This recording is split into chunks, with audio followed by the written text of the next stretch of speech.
kita sa Bible na epektibong pamamaraan. Gusto po nating makasurvive. Yan. Hindi tayo laging nahihirapan, nagigipit, kinakapos.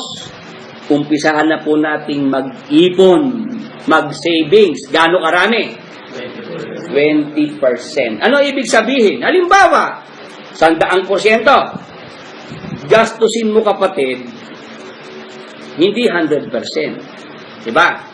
Kasi yung 20% savings mo na. Tama po. Tapos yung 10% naman, itry mo na ibigay mo sa Diyos. Voluntary, gawin mo. 10%. Ilan ang matitira? 70%. Yung 70%, yun na po yung panggastos mo. Try nyo lang. Makita niyo po, 70, 20, and 10. 70%, Sister Beng, panggastos yan.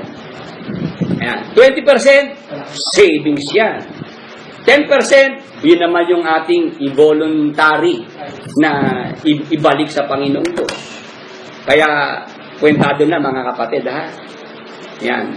Yung 10% na binabanggit ko, hindi po ito doktrina. Hindi ko po itinuturong doktrina, obligasyon, ha? Hindi. Sinasabi ko lang, gusto nating itry. Subukan natin na maranasan yung pangako ng Diyos na pagpapala. Let's try.